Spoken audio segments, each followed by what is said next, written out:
अस्सलाम वालेकुम। सीखो सब कुछ में खुश आमदीद। दोस्तों, आज हम सीखेंगे कि हम किस तरह आउटलाइन बॉर्डर को ऐड करवा सकते हैं और रिमूव करवा सकते हैं माइक्रोसॉफ्ट एक्सेल में शॉर्टकट की के जरिए। आइए जानते हैं इसको माइक्रोसॉफ्ट एक्सेल में किस तरह किया जा सकता है। सबसे पहले मैं आपको बता देता हूं कि वो दो कौन सी शॉर्टकट की है जिसके जरिए आप ये काम कर सकते हैं। अगर आप कंट्रोल शिफ्ट और M% प्रेस करेंगे तो आउटलाइन बॉर्डर आ जाएगा और कंट्रोल शिफ्ट अंडरस्कोर प्रेस करेंगे तो आउटलाइन बॉर्डर हट जाएगा।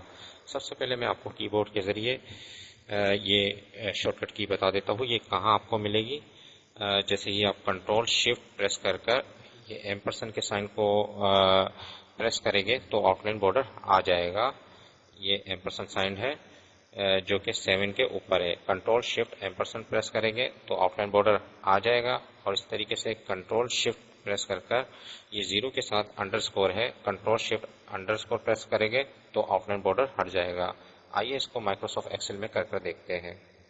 इस वक्त मैं माइक्रोसॉफ्ट एक्सेल में आ गया हूँ और मुझे यहाँ आउटलाइन बॉर्डर चाहिए, तो मैं कंट्रोल शिफ्ट 7 प्रेस करूंगा तो आउटलाइन बॉर्डर आ जाएगा। इस तरीके से मैं एक पर्टिकुलर एरिया को सिलेक्ट करता हूँ और कंट्रोल शिफ्ट 7 प्रेस करता हूँ तो आप देखेंगे कि यहाँ भी आउटलाइन बॉर्डर आ गया है। और इस तरीके से अगर आपको आउटलाइन बॉर्डर हटाना है तो कंट्रोल शिफ्ट अंडरस्कोर प्रेस करें तो वो आउटलाइन बॉर्डर हट जाएगा। इस तरीके से मैं यहाँ भी मुझे भी आउटलाइन बॉर्डर हटाना है, कंट्रोल शिफ्ट अंडरस्कोर और ये आउटलाइन बॉर्डर हट गया। और अगर मुझे लाना है तो कंट्रोल शिफ्ट 7 प्रेस करूंगा तो आउटलाइन बॉर्डर आ जाएगा। तो दोस्तों, इस तरीके से आप माइक्रोसॉफ्ट एक्सेल में आउटलाइन बॉर्डर को इंसर्ट ऐड करवा सकते हैं और रिमूव करवा सकते हैं। तो दोस्तों, उम्मीद है कि ये वीडियो आपको बहुत पसंद आई होगी।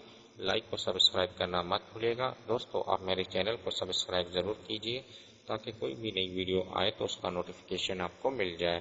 Thanks for watching. Allah Hafiz.